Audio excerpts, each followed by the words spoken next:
March 16th, 2020. For the last week, I've been licking my wounds. Blood flow has stopped. Though I have been sick for 2 months straight, all is well with my soul. Within the open restraints of living in a new city, my nomad body has laid rest at the Bird of Fire. In Arizona, I imagine myself sitting on top of a cement wall in the backyard while playing the crwth to entice the graves under my feet of ancient Celtic ancestors. I do what I used to when living at my parents' house, reading outside here on a purple chair, a book on the Great Crucifixion while drinking a pot of coffee. A pair of bone saws left intentionally on the floor. OR assistants, nurses, scrub techs, directors, even surgeons are intentionally leaving the mess. And I've quit, and it feels like that I'm blessed, that I am the blessing that walked out of the door. After walking away from that horrible medical job, I've stopped asking, did Jesus die for this? To having a strong rose gold heart saying, he died for me. The cycle of spitfires slowed to a halt like a wheel connected to a dying engine. Going from dead, buffed floors to miles of veridity. Being in the sick medical field told me lie after lie, leading to ripping apart scrubs out of anger and rage towards the evil doctors and corporate heads in the men's locker room, to the vitality and blooming of life. And I am now enticed, as if the birds outside were landing on my shoulders. This dove, with the reeds from lands past Noah's Ark, having a paper message in its beak stating that I am beloved.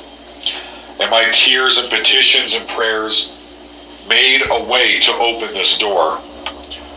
I put on the computer in OR5, Kiss Me Deadly by Generation X.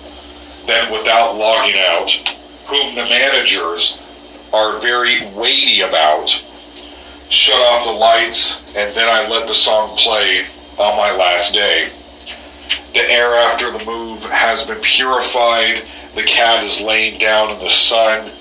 The judge of life has pardoned me, and I'd like to give a special thank you while I sing and sit atop of this wall. Life Blooms, Part 2.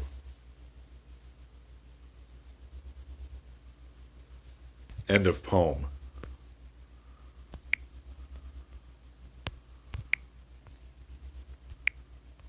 Next poem.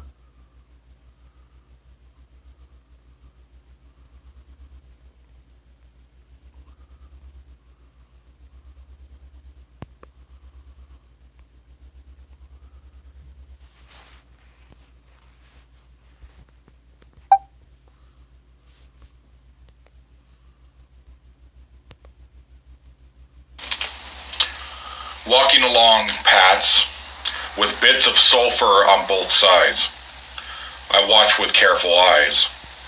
The hanging swords, hooks, the hanging gardens of the walls of destroying angels and whitish purple orchids. These grow to the base of the black cube, where the Antichrist is frozen forever in ice. Both bases want war just like every generation and peoples. He gets all of his power, but can do nothing with it. The longer I live, the better I can see Christ's teachings on the narrow path to heaven. This agreeable nature is the catapult set against your inner population. It feels like I'm splitting and walking into three different directions. Two phantoms of floating feet. The walls with paintings of mouths and eyeballs. The water in my hand. The beer that tastes like the ashes of an angel-dusted graveyard behind my ribcage. At times, I get afraid when taking melatonin and drinking an entire bottle of red wine that I will come into contact with the Father of Lights. When I shake my head, I feel all the nagging pains and all of my joints, the deep-seated issues carved by the Talmud into my epicenter brain. In these white page coffee-stained blues, I feel like I'm one of El Chapo's dogs. I've tried being the light stone my travelers carry and let it be as easy as possible, almost with no burden of weight, but my life's a carnival. Do you think the Holy Ghost moves around the leaves inside the green tea cups to show visions? But still, I groan to turn on my bed. I groan but no longer feel Satan laughing at me. I'm laughing while the river takes me wherever it's going to take me. In the time of the dark realm within wars in both, the rough and only time, giving self-judgment, dedicating this work to the Antichrist and the self. Travelers in the City of Mott. Now, last poem. This poem is entitled Hookers and Morphine, Candy as Flesh. The voices, bastard pieces of rags, walls that raised up, built quickly around the desires I care about. These night powders walk in with enchanting bodies on the outside but bleach destroyed insides. The train spotting with horns that interrupted the lackluster comedian during his spoken word on stage. A pimp dressed nicely with eye slits like a viper. He, as a ghost, shakes a bag in front of me with a twisted smile, and I think, why am I the only one in the waiting room wearing a suit? My esophagus, the worm, it won't stop trying to slink out of my throat. I close my eyes to end a daydream state, prayed for the light angel's healing. She hands me a handful of razored barbed wire and a vision of Christ's dove wrapped within it. Light blue blood with spittle. With a big smile on the face of the sin within me, licking and sucking on the blood of the candy as the concept of flesh. I would keep it all inside once feeling the technicolor resolution of your world on mine like a knife. The humiliation of Babylon, low muted minds of most buying out the shelves with hygiene products. Rain runs across their ceilings within strung out horrors with the sniper bullets aimed at all of their brain stems. Car accidents from alcohol consumption.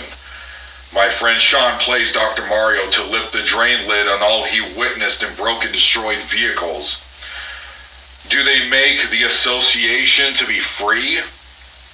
They won't push mania aside. Super seductive on your weakest moments. Her love must eat.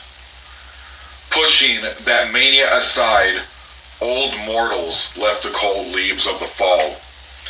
The struggle of most men, be it trauma, child abuse, boredom. We all walk together holding hands to the hookers, hyper drugs to sedate, a mix of both.